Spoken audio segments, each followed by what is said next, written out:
가족이나 주변 사람들이 당신을 피하는 이유는 당신이 돈이 없어서가 아니고 늙고 힘이 없어서도 아닙니다. 진짜 이유는 우리가 어른으로서의 새로운 역할을 받아들이지 못하고 과거의 영광과 권위에 갇혀 있기 때문입니다. 오늘은 은퇴 후 자식에게 짐이 되지 않고 아내에게 무시당하지 않으며 어디를 가든 묵직한 존재감으로 존경받는 진짜 품격 있는 60대의 비밀에 대해 아주 현실적인 이야기를 해보려 합니다. 여러분의 집안 공기를 바꿔놓을 3가지 철칙입니다. 그럼 시작하겠습니다. 구독과 좋아요는 사랑입니다. 제1장 첫 번째 철칙, 돈으로 존경을 사려는 비참한 착각을 버려라. 어느 가을 저녁이었습니다. 퇴근하는 아들 내외에게 전화를 걸었습니다. 오늘 집에 오너라, 아버지가 좋은 거 사줄게. 수화기 너머로 잠깐의 침묵이 있었지만 이내 네 아버지 하는 짧은 대답이 들려왔고 나는 냉장고에서 아껴두었던 한우를 꺼내어 준비를 합니다. 이달 연금의 상당 부분이 들어간 고기였습니다. 손주 녀석 손에는 만원짜리 몇 장을 쥐어주었습니다. 불판 위에서 고기가 지글거리는 소리를 들으며 가족들의 웃는 얼굴을 바라보았습니다. 아직은 내가 이 집안의 중심이라는 느낌이 들었고 가장이라는 무게가 아직 어깨에 남아있는 것 같아 어쩐지 안도가 되었습니다. 그런데 아들 내외가 돌아가고 불판에 기름을 닦아내며 문득 이런 생각이 스쳤습니다. 저 아이들이 다음에 또 올까? 그 질문이 가슴속에 돌멩이처럼 내려앉았습니다. 우리는 지난 수십 년을 돈을 벌어오는 기계로 살아왔습니다. 새벽같이 일어나 출근하고 회식 자리에서 지갑을 열고 명절이면 봉투를 챙기며 그것이 곧 아버지로서, 남편으로서, 사회인으로서의 존재 증명이라고 믿으며 살았습니다. 그 믿음이 어느새 뼛속까지 새겨졌습니다. 돈을 쓰는 것이 곧 내 가치를 확인하는 방식이 되어버린 겁니다. 은퇴 후에도 그 습관은 쉽게 사라지지 않습니다. 친구들과의 모임에서도 마찬가지로 누군가 계산서를 들고 일어서기 전에 먼저 손을 뻗어야 마음이 놓입니다. 내가 낸다는 그 한마디 속에 사실은 이런 말이 숨어 있습니다. 나는 아직 건재하다. 나를 무시하지 마라. 하지만 냉정하게 한번 생각해 보십시오. 지갑을 닫는 순간 어떤 일이 벌어집니까? 당신이 오늘은 내가 좀 힘드네 하고 말하는 날, 그 자리의 공기가 어떻게 달라지는지, 모임의 흐름에서 조용히 밀려나는 느낌을 받지는 않는지요. 돈으로 쌓아 올린 관계는 모래 위에 지은 집입니다. 파도 한 번의 흔적도 없이 쓸려갑니다. 진짜 품격이란 무엇인지 한 장면을 떠올려 보겠습니다. 어느 주말 오후 아들이 조심스럽게 전화를 해왔습니다. 아버지, 오늘 제가 밥 한번 살게요. 예전 같으면 이런 말이 나왔을 겁니다. 야, 돈도 없는 녀석이 뭘 그런 걸 사냐? 됐어, 내가 낼게. 그 말 속에 배려를 담았다고 생각했지만 사실은 아들의 성의를 꺾는 말이었고 은근히 나는 아직 내 위에 있다는 서열을 확인하려는 몸짓이었습니다. 하지만 품격 있는 아버지는 다르게 말합니다. 그래, 고맙다. 우리 아들이 사주는 밥이라 더 맛있겠네. 짧고 담백하고 따뜻합니다. 그 한마디 속에 아들은 비로소 아버지에게 무언가를 드릴 수 있는 사람이 됩니다. 받을 줄 아는 사람이 결국 더 큰 사람입니다. 베푸는 것만이 어른의 품격이 아닙니다. 기꺼이 받아들이며 상대에게 기쁨을 돌려줄 수 있는 것, 그것 또한 깊은 품격입니다. 재산을 미리 물려주며 효도를 기대하는 것은 아주 솔직히 말씀드리면 어리석은 거래입니다. 시장에서 물건을 사고 파는 것처럼 사랑을 돈으로 선불 결제하려는 시도입니다. 그 거래는 대부분 한쪽이 손해를 보는 방향으로 끝나고 그 한쪽은 슬프게도 언제나 우리 쪽입니다. 경제적 독립, 이것이 60대 이후 품격의 첫 번째 조건입니다. 자식에게 기대지 마십시오. 동시에 돈으로 자식의 마음을 사려는 시도도 멈추십시오. 내 통장은 내가 지킵니다. 내 건강은 내가 챙깁니다. 내 하루의 주도권은 내가 쥡니다. 그것이 자식에게도 친구에게도 세상에게도 가장 당당하게 설 수 있는 자리입니다. 돈을 쓸 때만 빛나는 존재가 되지 마십시오. 지갑을 닫고도 아무것도 사주지 않아도 그냥 그 자리에 있는 것만으로 사람들이 반가워하는 사람. 그런 사람이 되는 것. 그것이 우리가 만들어가야 할 60대 이후의 진짜 모습입니다. 돈은 수단입니다. 당신이 목적이어야 합니다. 제2장 두 번째 철칙, 가정에서 심리적 퇴사를 선언하라. 퇴직 후 맞이한 월요일 아침이었습니다. 평생 새벽 6시면 눈이 떠졌습니다. 습관이란 무서운 것이어서 그날도 어김없이 눈이 열렸습니다. 그런데 갈 곳이 없었습니다. 넥타이를 맬 이유도, 서류를 챙길 가방도 필요 없었습니다. 거실로 나오니 아내는 이미 자신만이 아침 루틴을 조용히 이어가고 있었습니다. 라디오를 낮게 틀어놓고 커피를 한 잔 내리고 자신만의 속도로 하루를 시작하는 그 모습이 낯설게 느껴졌습니다. 30년을 함께 살았는데 아내에게 이런 아침이 있었다는 것을 그날 처음 알았습니다. 냉장고 안에 이게 왜 여기 있어? 무심코 던진 한마디였습니다. 아내의 어깨가 아주 미세하게 굳는 것을 보았습니다. 말은 없었지만 그 침묵이 대답이었습니다.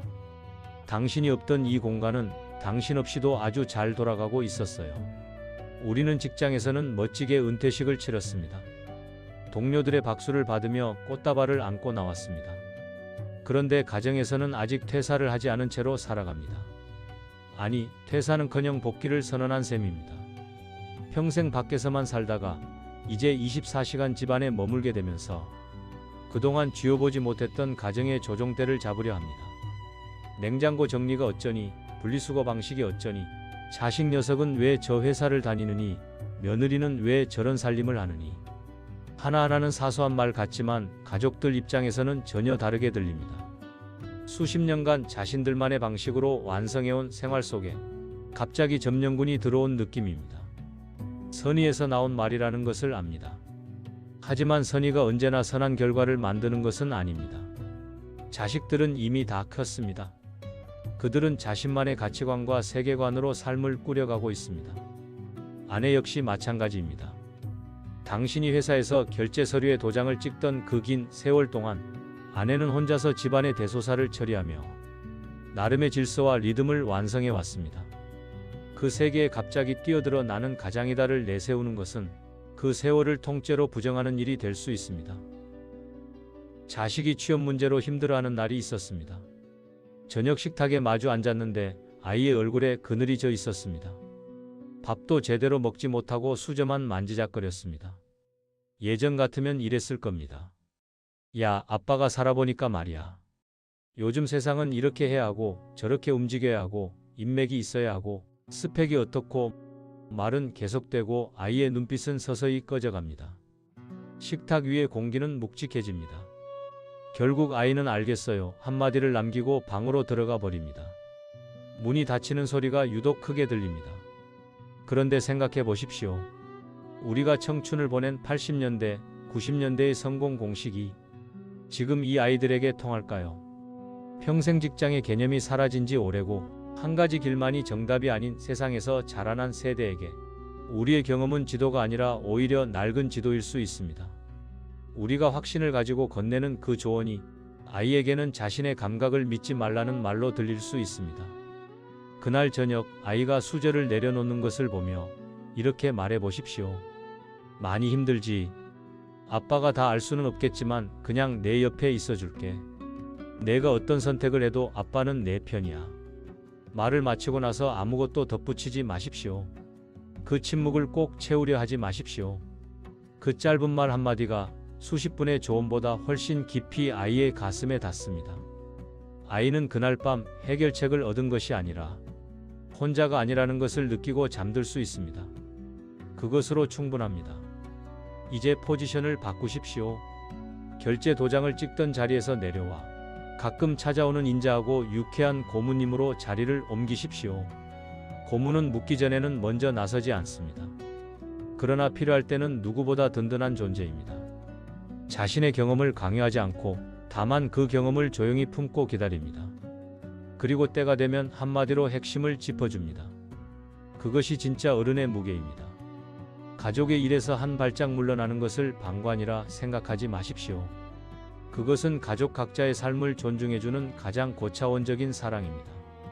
아내가 자신의 방식대로 살아가도록 내버려 두는 것, 자식이 스스로 선택하고 스스로 책임지도록 기다려주는 것, 그 여백이 오히려 가족을 더 가깝게 만들고 당신이라는 존재를 더 그리운 사람으로 만들어줍니다. 가정에서 심리적 퇴사를 선언하는 것, 그것은 물러남이 아닙니다. 더 깊은 곳에서 더 오래, 더 품격 있게 가족의 곁에 머무는 방법입니다. 제3장 세 번째 철칙. 입은 무겁게, 몸은 가볍게 지독할 정도로 단정해져라. 일요일 오후 가족들이 모두 모인 자리였습니다. TV에서 뉴스가 흘러나왔습니다. 화면 속 정치인이 무언가를 발표하는 장면이었습니다. 나도 모르게 리모컨을 쥔 손에 힘이 들어갔습니다. 저 사람들이 하는 짓 좀 봐. 저래 가지고 나라가 되겠어? 목소리가 점점 커졌습니다. 옆에 앉아있던 아들은 스마트폰을 내려다보는 척하며 시선을 피했고 며느리는 부엌 쪽으로 자리를 피했습니다. 손주 녀석만 눈을 동그랗게 뜨고 할아버지를 바라보고 있었습니다. 그 눈빛이 묘했습니다. 무섭다는 것도 아니고 그렇다고 공감한다는 것도 아닌 그냥 낯선 무언가를 바라보는 눈빛이었습니다. 거실 한가운데서 나만 혼자 이야기하고 있었습니다. 나이가 들면 왜 이렇게 말이 많아지는 걸까요? 왜 이렇게 화가 많아지는 걸까요? 젊었을 때는 참을 줄 알았고 때를 가릴 줄 알았는데 은퇴 후 사회적 역할이 사라지고 나면 그동안 억눌러 왔던 것들이 한꺼번에 터져 나오는 것인지도 모릅니다. 아니면 세상이 내 말을 더 이상 경청해주지 않는다는 불안이 역설적으로 더 크게, 더 많이 말하게 만드는 것인지도 모릅니다. 식당에서 주문이 조금 늦어지면 종업원에게 불호령이 나갑니다. 친구들과의 술자리에서 누군가 말을 시작하면 책 끝나기도 전에 그거 내가 예전에 마리아로 끼어듭니다. 왕년의 이야기, 내가 얼마나 잘 나갔는지의 이야기, 요즘 젊은 것들은 뭘 모른다는 이야기. 돌아오면서 오늘 내가 얼마나 말을 많이 했는지 어렴풋이 느끼면서도 그냥 창밖을 바라봅니다. 솔직하게 말씀드리겠습니다. 젊은 세대가 가장 불편해하고 거리를 두고 싶어하는 어른의 모습이 바로 이것입니다. 통제되지 않는 감정, 그리고 과거에 갇힌 자랑. 이 두 가지가 한 사람에게서 동시에 나올 때 주변 사람들은 조용히 그러나 확실하게 멀어지기 시작합니다. 진짜 내공이 있는 사람은 목소리를 높이지 않습니다. 오래된 선배 한 분이 떠오릅니다. 어떤 자리에서든 그분은 많이 말하지 않았습니다. 누군가 논쟁을 벌이고 목소리가 높아져도 그분은 그냥 조용히 듣고 있었습니다. 가끔 고개를 끄덕이거나 잔을 들어 한 모금 마실 뿐이었습니다. 그런데 이상하게도 그 자리에 있는 모든 사람의 시선이 결국 그분에게로 향했습니다. 한참의 시간이 지나고 나서 그분이 딱 한마디를 했을 때 자리 전체가 조용해졌습니다. 말의 무게가 달랐습니다. 침묵은 당신을 무지한 사람으로 만들지 않습니다. 오히려 함부로 다가가기 어려운 깊은 호수 같은 사람으로 만듭니다. 내가 알고 있는 것을 꺼내 보이고 싶어 입이 근질거릴 때 허벅지를 살짝 꼬집으며 딱 3초만 삼켜보십시오. 그 3초가 당신의 품격을 지킵니다. 누군가 먼저 묻기 전까지는 조언하지 마십시오. 경험을 자랑하지 마십시오. 그저 들어주십시오. 그런 사람 곁에 사람들은 자꾸만 머물고 싶어합니다. 말이 아니라 경청으로 당신은 이미 충분히 존재감을 드러낼 수 있습니다. 이제 몸 이야기를 해야겠습니다. 어느 날 아침 유리문에 비친 자신의 모습을 본 순간이 있었습니다. 구부정한 등, 앞으로 나온 목, 흐릿하게 빛이 바랜 셔츠. 그 모습이 낯설었습니다. 내 안에 나는 아직 한창인데 유리 속에 나는 이미 많이 무너져 있었습니다. 나이가 들면 몸은 스스로를 포기하는 방향으로 흘러가려 합니다. 호르몬의 변화로 체취가 달라지고 근육은 줄어들고 자세는 중력에 지듯 허물어집니다. 이것은 자연의 흐름입니다.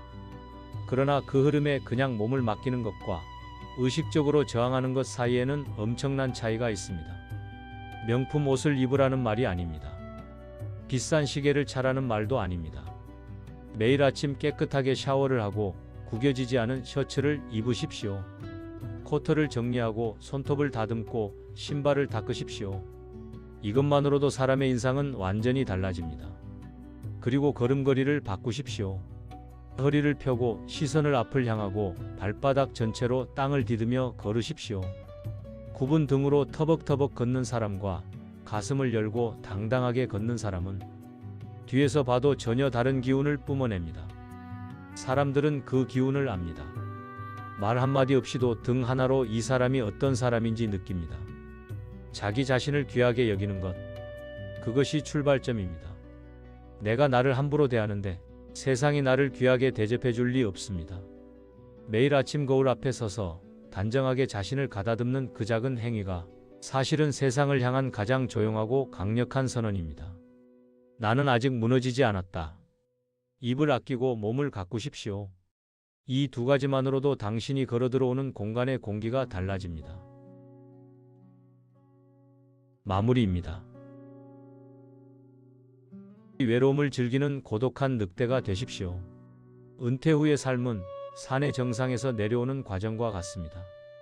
올라갈 때는 수많은 사람과 함께 시끌벅적하게 올라갔을지 몰라도 내려오는 길은 결국 나 혼자 마주해야 하는 고독한 여정입니다. 혼자서 도서관에 가고 혼자서 등산을 하며 혼자서 조용히 차를 마시는 그 고요한 시간을 즐기십시오. 타인에게 기대지 않고 홀로 단단하게 서 있는 사람, 부드럽지만 만만하지 않은 사람, 침묵 속에서도 빛이 나는 사람. 당신이 그런 진짜 어른이 되었을 때 가족들은 당신을 더 이상 투명인간이 아니라 집안을 든든하게 지켜주는 거대한 고목나무로 바라보고 진심 어린 존경을 보내게 될 것입니다. 이제 막 시작된 눈부시게 자유로운 당신의 인생 후반전을 응원합니다. 지금까지 당신의 평온한 안식처 케렌시아 마을이었습니다. 구독과 좋아요로 주민이 되어주세요. 감사합니다.